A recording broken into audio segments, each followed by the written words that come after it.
Okay, so in the last video we looked at this idea of X-rays being produced when high-speed electrons came into the target. Okay, you need to know the parts of those X-ray machines there.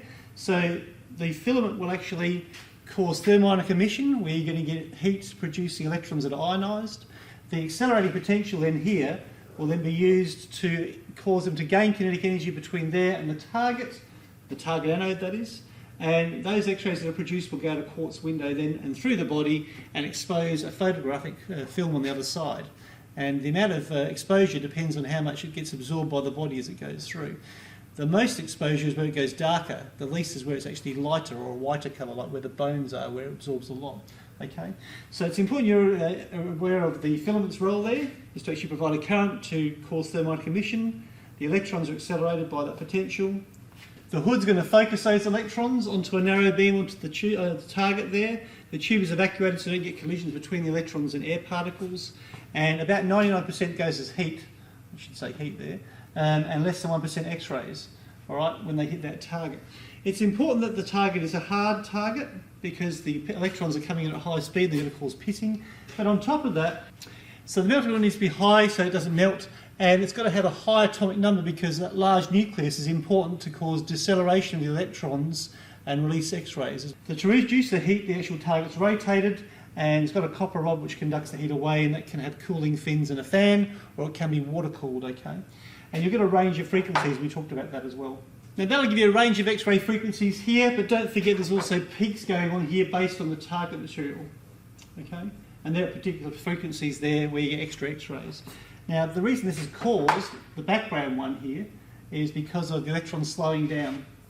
So that continuous spectrum here is caused because electrons will pass the nucleus at different points here and give you different losses of kinetic energy. So it'll come in with high kinetic energy and end up with low kinetic energy.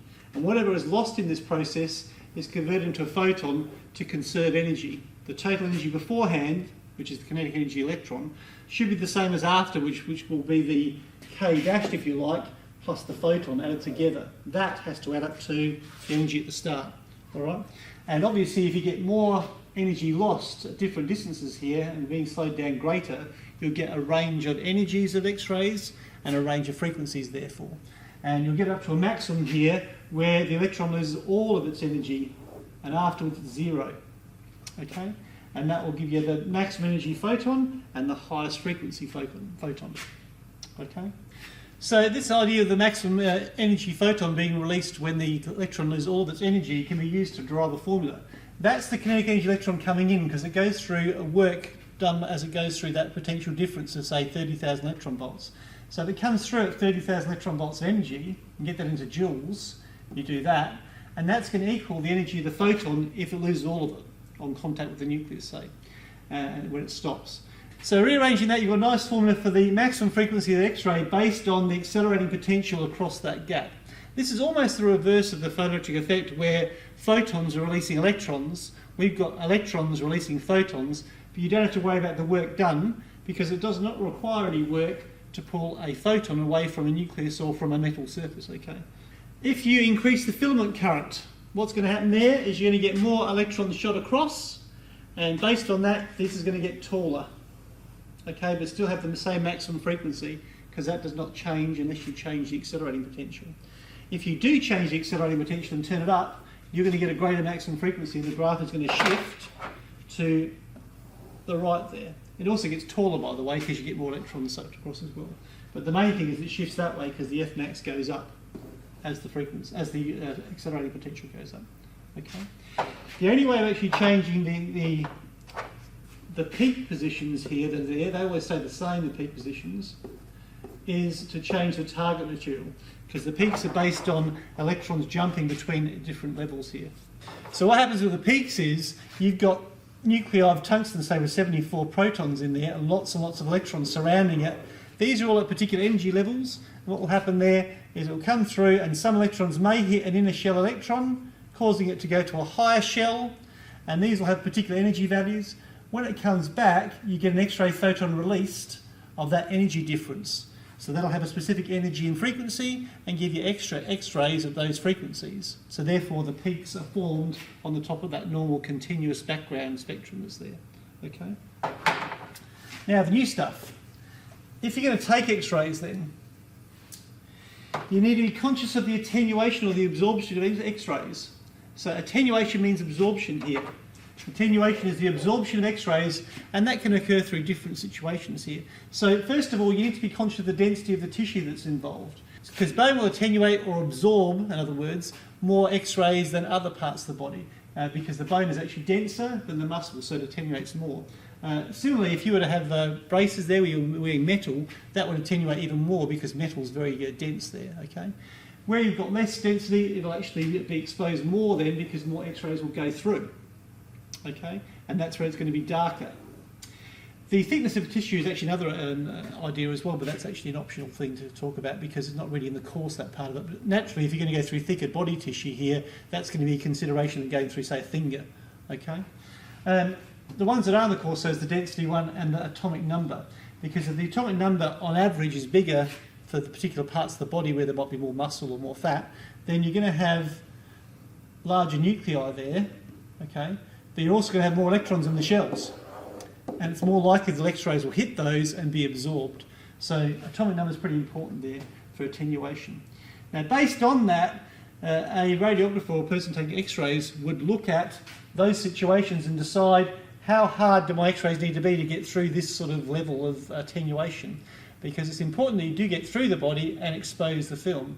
All right. Having said that, you don't want to have them too hard and too high frequency and too high energy, because they'll all get through and the film will just go completely black. So you want a proportion to go through and a proportion to be absorbed based on the sort of conditions you've got of attenuation there. Okay.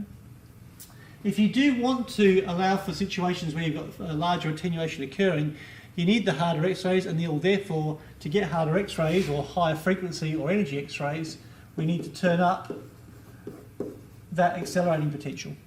Okay, so you turn that for higher penetrating power here, we do need to use a higher energy and frequency. Then we need to turn the potential difference up.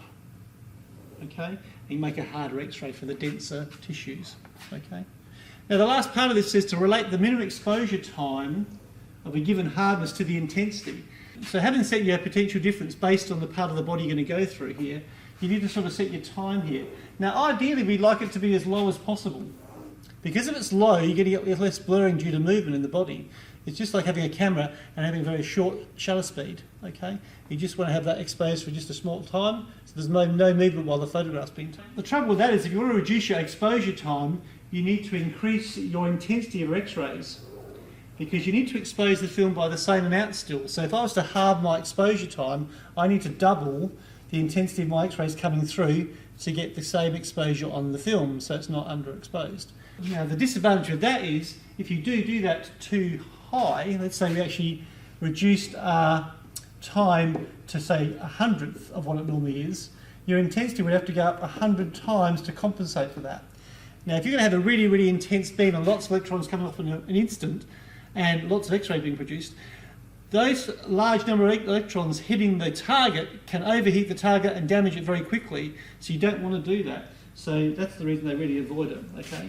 But as far as the course is concerned, we really want to actually just sort of point out that for a shorter exposure time, you understand that you need to increase the intensity of the X-rays, so you turn up the filament current. Your filament current needs to go up if you want to reduce your exposure time. They're the two links. Less time of exposure, we need to go for a higher intensity of X-rays, therefore we want more filament current to give us more electrons and more interactions at the target. Okay, thanks for that.